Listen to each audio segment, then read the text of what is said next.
Fala galera, professor Fernando na área e hoje nós vamos estudar sobre distribuição étnica da população brasileira. Vamos falar sobre a miscigenação e a formação do nosso povo brasileiro. Nossos objetivos são esses aí: descrever a composição étnica brasileira, analisar a importância dos diferentes grupos étnicos e compreender como cada um deles se espalhou pelo espaço. Importante também pontuar para vocês o que significa miscigenação. Na verdade, é isso aí, a mistura de elementos de diferentes etnias, religiões, arte e que vão originar um terceiro elemento. Estamos falando da característica marcante da população do Brasil.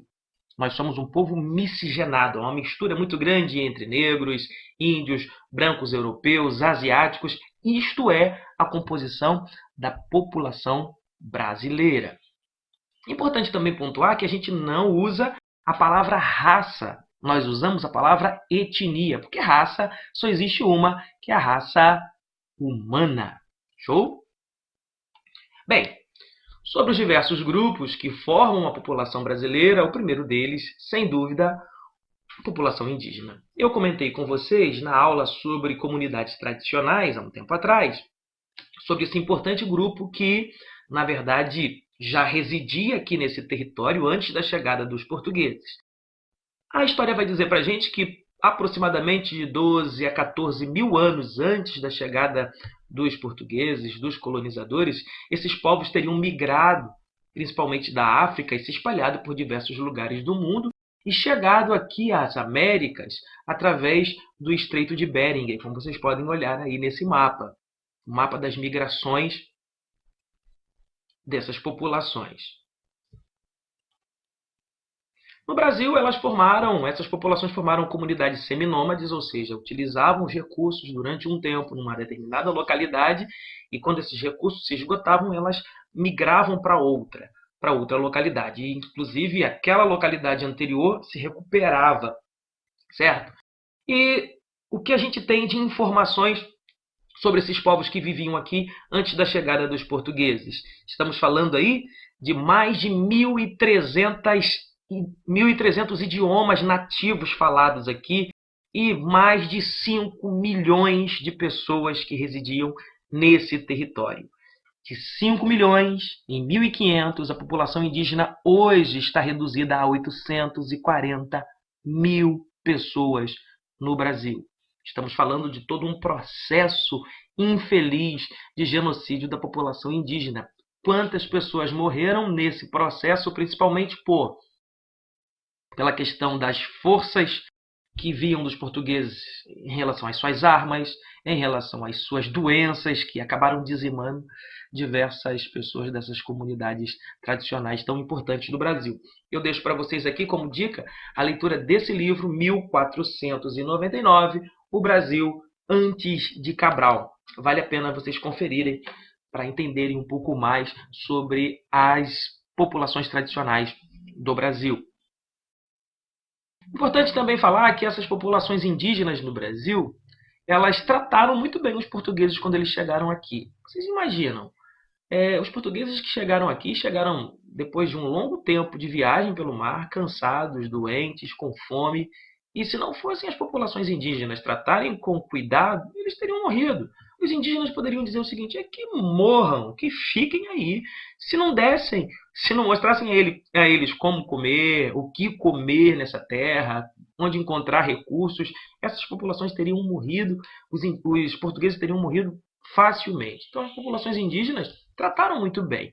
Só que os portugueses perceberam que existiam diversos grupos aqui nesse território e que eles não eram grupos amigos, aliados. Então os portugueses se aliaram a alguns desses grupos e ajudaram, digamos, nessas guerras que já existiam aqui no território entre as diversas comunidades tradicionais, entre os diversos grupos indígenas, e depois foi subjugando e escravizando, enfim. A primeira mão de obra no Brasil escrava foi a população indígena, certo? Eu deixo para vocês como recomendação também, conhecer um pouco da história da população indígena através de Ailton Krenak, que é uma das grandes e importantes lideranças indígenas do Brasil e que debate, né, sobre o futuro das comunidades indígenas e fala também, obviamente, do passado e de todo esse contexto de cuidado em relação à preservação da cultura. Ailton Krenak. Também deixo como recomendação que vocês assistam esse documentário aqui na Netflix. Chama-se guerrasdobrasil.doc. Muito interessante, mostra nos 2 primeiros episódios, por exemplo, o primeiro episódio fala das populações indígenas e o segundo episódio vai falar sobre escravidão. Vale muito a pena vocês conferirem, porque vai acrescentar bastante no conhecimento de vocês.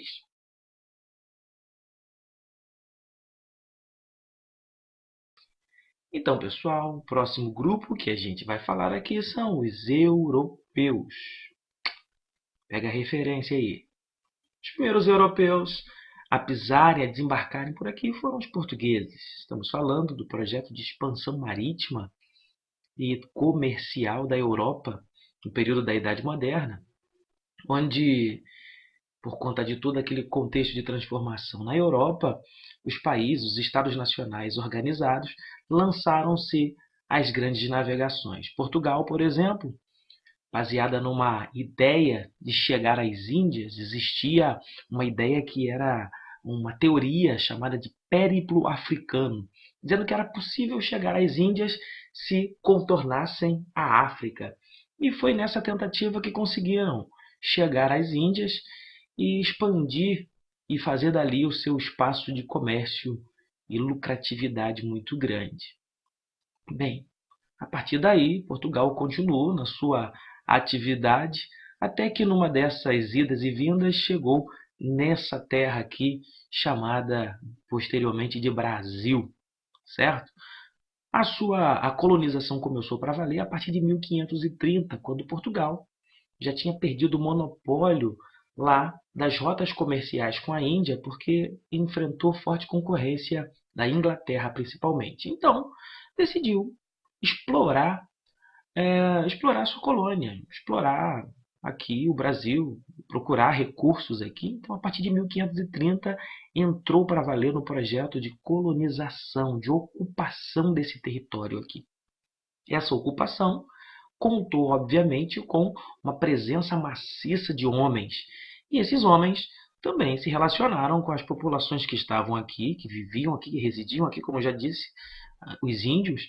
E a partir daí nós tivemos todo um movimento de miscigenação, certo? Então a população brasileira é uma população altamente miscigenada, misturada entre o branco europeu, as populações indígenas, população negra, população asiática, enfim, nós somos essa grande mistura cultural. Embora pareça um pouco romântico isso, né, bonito, mas na verdade muito dessa miscigenação foi na base da violência, na base da agressão, na base da força física, na base de todo o contexto colonial, que não foi nada bom. Nada bom, nada bom. Certo? Então, como disse a vocês, a predominância de homens e gerou todo esse processo de miscigenação desses homens portugueses aqui. Pelo menos isso até 1808, digo a predominância de europeus homens. A partir de 1808 nós tivemos a abertura dos portos e a chegada aqui da família real, que acabou mudando um pouco o contexto da colonização do Brasil. A partir de 1850, 1850 é um ano emblemático para o Brasil. E eu vou falar por quê. 1850, a partir de 1850, o Brasil iniciou uma política de branqueamento da população. Branqueamento da população. Eles achavam que tinha muita gente negra aqui no Brasil e decidiram, então, que coisa, vamos branquear a população, abrir espaço para que venham outros europeus aqui. Esse processo de branqueamento da população brasileira tornou essa migração um pouco mais intensa, certo? Migração de europeus. De 1870 até 1953 também nós tivemos um processo de imigração, só que com outra base.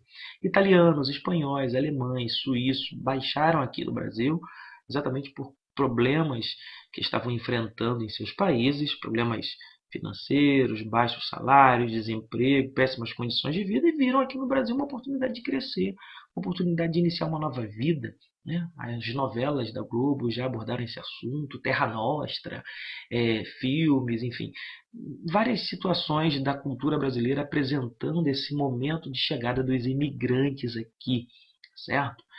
E nós recebemos os imigrantes e eles contribuíram também para o desenvolvimento do Brasil, início de novos negócios, novas ideias, enfim. Esses imigrantes contribuíram bastante para a construção disso que é o Brasil hoje. Outro grupo fundamental para que a gente possa entender a população brasileira foram os negros.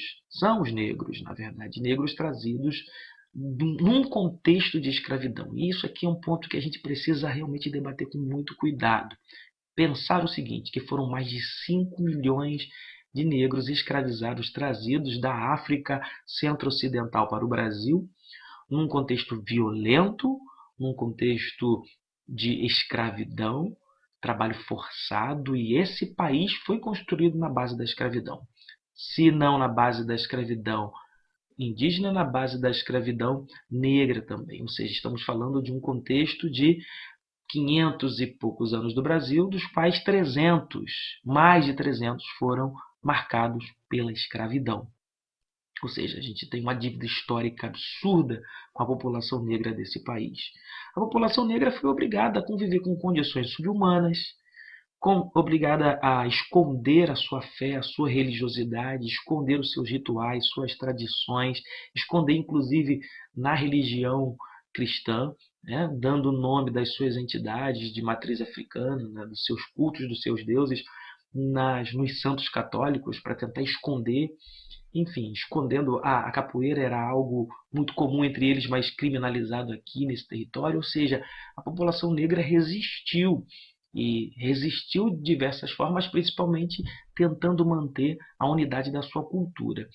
Alguns conseguiam fugir desse contexto de escravidão e iniciavam projetos de resistência que nós chamamos de quilombos, que falamos um pouco sobre isso já quando abordamos sobre comunidades tradicionais, certo?